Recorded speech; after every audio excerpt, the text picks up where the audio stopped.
தனியார் பள்ளி முதலாளிகளோட சீமான் அவர்கள் காம்ப்ரமைஸ் ஆக மாட்டாரு அப்படின்னு நம்ம எப்படி நம்புறது? நாம் தமிழர் கட்சி ஒரு 2 நாளைக்கு முன்னாடி 2026க்கு அவங்களோட செயல்பாட்டு வரைவை வெளியிட்டாங்க. அதுல கல்வியை பத்தி சொல்லும்போது, தொடக்க கல்வி முதல் ஆராய்ச்சி கல்வி வரை அனைவருக்கும் இலவசமான சமமான கல்வியை கொடுப்போம் அப்படின்னு சொன்னாங்க. இப்ப நாம் தமிழர் கட்சி கல்வி இலவசமா தரமா கொடுக்க ஆரம்பிக்கிறாங்கன்னா, தமிழ்நாட்டு மக்கள் எல்லாருமே அரசு பள்ளியை நோக்கி நகர ஆரம்பிப்பாங்க. இப்ப நம்ம இந்தியாவிலையும் சரி, நம்ம தமிழ்நாட்டிலையும் சரி, கல்வி ஒரு மிகப்பெரிய வியாபார மையம். கல்வியை வச்சு ஒரு பயங்கரமான வியாபாரம் இங்க நடக்குது. இப்ப நாம் தமிழர் கட்சியோட அரசு கல்வியை இலவசமா தரமா கொடுக்க ஆரம்பிச்சாங்கன்னா, மக்கள் எல்லாருமே அரசு பள்ளியை நோக்கி நகரும்போது இங்க தனியார் முதலாளிகள் பாதிக்கப்படுவாங்க. இப்ப இந்த தனியார் பள்ளி முதலாளிகள் அவங்களுக்கு கண்டிப்பா அரசியல் செல்வாக்கு இருக்கும். அந்த செல்வாக்க பயன்படுத்தி அவங்க அரசோட ஒரு காம்ப்ரமைஸ் பண்ண ட்ரை பண்ணுவாங்க. இப்ப இந்த இடத்துல தனியார் பள்ளி முதலாளிகளோட சீமான் அவர்கள் காம்ப்ரமைஸ் ஆக மாட்டாரு அப்படின்னு நம்ம எப்படி நம்புறது? ஆல்ரெடி நாம் தமிழர் கட்சி தனியார் பள்ளி முதலாளிகளோடு காம்ப்ரமைஸ் ஆயிருக்கோ அப்படிங்கிற சந்தேகத்தை 2026க்காக அவங்க வெளியிட்ட செயல்பாட்டு வரைவு நம்மளுக்கு உணர்த்துது.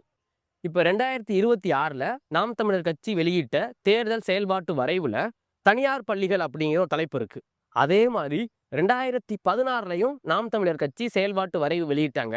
அதுல தனியார் பள்ளிகளுக்கான கட்டுப்பாடு இந்த தலைப்பிலேயே ஒரு காம்ப்ரமைஸ் நடந்திருக்கோ அப்படிங்கிற ஒரு கேள்வி எழுது. இப்போ உள்ள கண்டென்ட்டுக்குள்ள போனோம்னா 2016ல வெளியிட்ட தேர்தல் அறிக்கையில தனியார் பள்ளிகளுக்கான கட்டுப்பாடு அப்படிங்கிற தலைப்புல ஒரு 5 பாயிண்ட்டை நாம் தமிழர் கட்சி மென்ஷன் பண்றாங்க. என்ன அப்படின்னா, அவங்க ஆட்சி அதிகாரத்துக்கு வந்ததுக்கு அப்புறம் தனியார் பள்ளிகளுக்கான புதிய அனுமதிகள் வழங்கப்படாது அப்படிங்கிற ஒரு பாயிண்ட்டை 16ல மென்ஷன் பண்ணியிருக்காங்க. ஆனா அதே பாயிண்ட் 26ல இல்லை. ஏன் இல்லை அப்படிங்கிற ஒரு கேள்வி வருது. இப்ப 16ல அவங்க இன்னொரு பாயிண்ட் என்ன சொல்லியிருக்காங்கன்னா, அரசு ஒரு கட்டண நிர்ணயம் கொண்டு வரும். தனியார் பள்ளிகள் கண்டமெனிக்கு ஃபீஸ் வாங்காம இவ்வளவுதான் ஃபீஸ் வாங்கணும் அப்படின்னு ஒரு லிமிட்டை கொண்டு வருவோம், அதை சட்டமாக்குவோம் அப்படின்னு 2016ல சொல்லியிருக்காங்க. ஆனா அந்த கட்டண நிர்ணயத்தை பத்தி 2026ல நாம் தமிழர் கட்சி பேசவே இல்லை.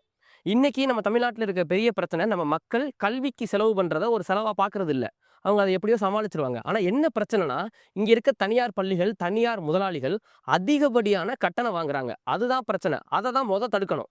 இப்படி இருக்கிற நிலையில 26ல நாம் தமிழர் கட்சி வெளியிட்ட செயல்பாட்டு வரைவுல கட்டண நிர்ணயம் பத்தி எந்த ஒரு அறிவிப்புமே இல்லை.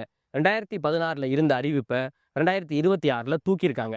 இதுக்கு இடைப்பட்ட காலத்துல என்ன நடந்துச்சு? இந்த இடைப்பட்ட காலத்துல முல்லைக்கு தேர் கொடுத்தாருல பாரி, அந்த பாரி வேந்தரோட காம்ப்ரமைஸ் ஆயிருக்கீங்களோ அப்படின்னு தோணுது.